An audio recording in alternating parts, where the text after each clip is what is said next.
In Malaysia, Islam plays an important role in the daily life of its people. However, the context of religion, there are various schools of thought that influence the way Muslims live. Among the significant and often discussed are the Wahhabi and Ahli Sunnah wal Jama'ah, also be known as Aswaja. The Wahhabi movement, founded by Muhammad Abdul Wahhab in the 18th century, emphasized the purification of religious practice based on strict interpretation of the Quran and Hadith. On the other hand, Ahl Sunnah wal Jama'ah, led by famous thinkers such as Imam Abu Hasan al-Ash'ari and Imam Abu Masud al-Maturidi, are more open by including ijma' and qiyas as a guide. In Malaysia, Aswaja serve as the main guide for Muslims. However, the existence of other schools of thought, including Wahhabi, creates a great challenge in unifying religious understanding and practice. In this task, we will explore the differences between Wahhabi and Aswaja thought, the factors that contribute to these differences, the implications that arise, and find a solution to overcome this problem for the sake of the harmony of Muslims.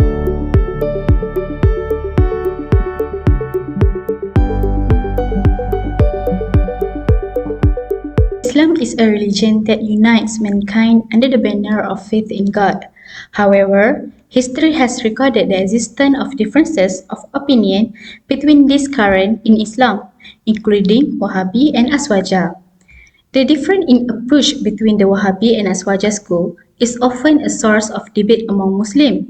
What exactly sets them apart, and what are the factors that trigger the conflict of views between them?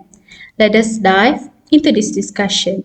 Among the factors that cause conflict between these two streams that we can discuss, for the first factor is the approach to Al-Quran and Hadith. As we know, Wahhabi and Aswaja are two main schools that are different in understanding religious sources such as Al-Quran and Hadith. For the Wahhabis, they prefer a literal or textual approach in understanding any religious source. They firmly reject the use of ijma' and qiyas by sticking to the apparent meaning of the Quran and Hadith alone without much interpretation. On the other hand, this is different from Aswaja, where Aswaja use a more extensive approach and is not bound only to the literal and textual approach. They combine a literal and contextual approach, including ta'wil, especially when dealing with the verse of mutashabihat. The second factor that we can see is based on practice and worship.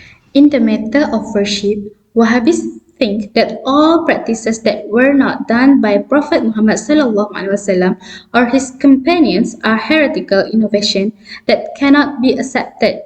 For example, in general, we know that they are very strict in rejecting the celebration of Prophet Maulid, the reading of Yasin on certain nights, and the practice of Tahleel, because for them, these things were not be done during the time of the Prophet.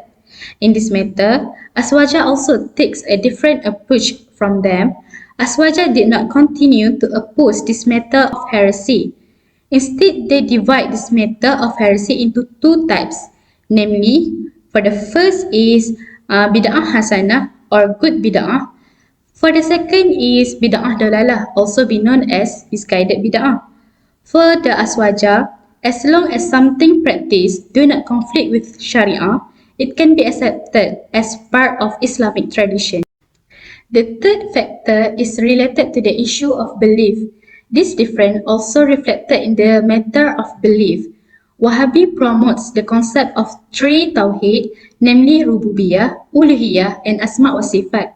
They also firmly reject practice such as tasawwur and istighasah, because they consider it as shirk, and this matter for them was not done by the Prophet.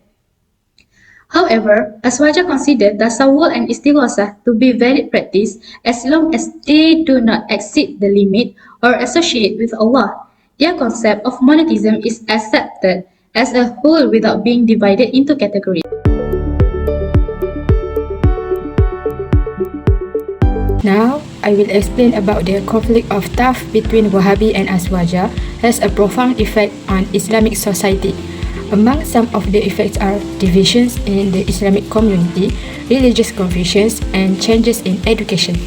First, the division in this community is when there is a difference of opinion where each one wants to win their own opinion so much, so that they are willing to argue even with fellow Muslims, even though it is only problematic in terms of sectarian understanding.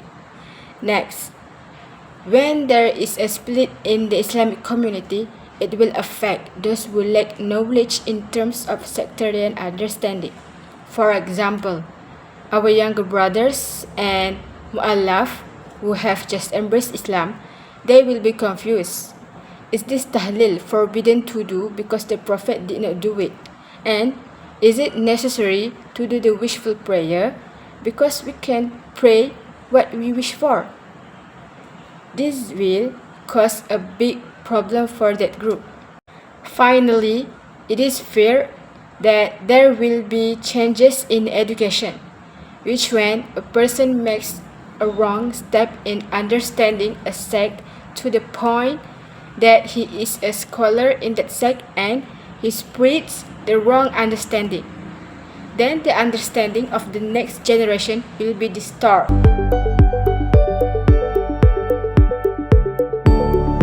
An approach to overcoming differences between Ahl Sunnah wal Jama'ah and Wahhabis. Differences of opinion among Muslims are often the cause of conflicts. One of the issues that is often discussed is the difference Ahl Sunnah wal Jama'ah and Wahhabis. This part will examine the issues in the hopes of finding a constructive solutions. The first one is focus on the basic principles of Islam. The difference between these two groups can be avoided by focusing on the fundamental principle of Islam. Belief in the Prophet Muhammad SAW and Al-Quran as the final revelations. The importance of each stream to build awareness that having similarities in matters related to the proposal is more important than having differences in matters related to branch, which is furu. For each strand, is it also strongly encouraged to sit down and discuss or hold a healthy dialogue in understanding each other's difference scientifically instead of using emotions?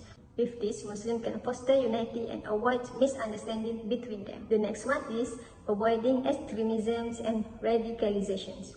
Extremism is a great threat to Muslims, as described by Muhammad Al-Aziz 2015. Extremes attitudes often force a single point of view and consider the other side misquoted. By avoiding radicalizations, we can create a harmonious Muslim society. The last one is improve moderate religious education. Uniformity in the understanding of Islam and respect for differences is very important. The main purpose of moderate religious education is to reduce the potential for conflicts, avoid radicalization, and strengthen an inclusive understanding of Islam that includes various sects and viewpoints but still adheres to the basic principles of religions. Religious education plays an important role in forming a simple and inclusive understanding by emphasizing similarities such as the oneness of God and justice.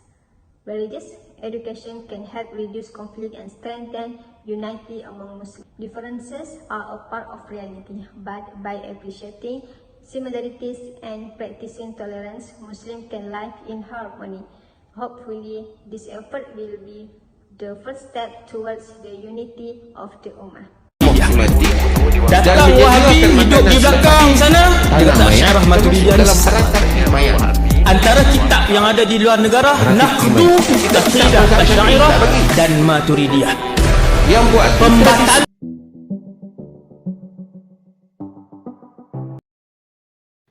So right now I want to conclude about this discussion. Overall, this Wahhabi concept needs to be emphasized by all Muslims, especially when it involves worship. It is feared that if a person's faith or religious knowledge is shallow, then it easier for them to get stuck with this sect, even though the average has agreed that the main belief and teachings are Ahl Sunnah wal Jama'ah. So we found that these factors and implications have a profound impact on the coming generations. If this situation is not curbed and there is less study of religious knowledge to guide their life. Therefore, the educators and also students who study the faith and religion should ensure that the people who will come hold guidance from the sources of Ahli Sunnah wal Jama'ah. So, we was to pray every day that our faith and pity will always be awakened from the devil's incitement and heretical thinking.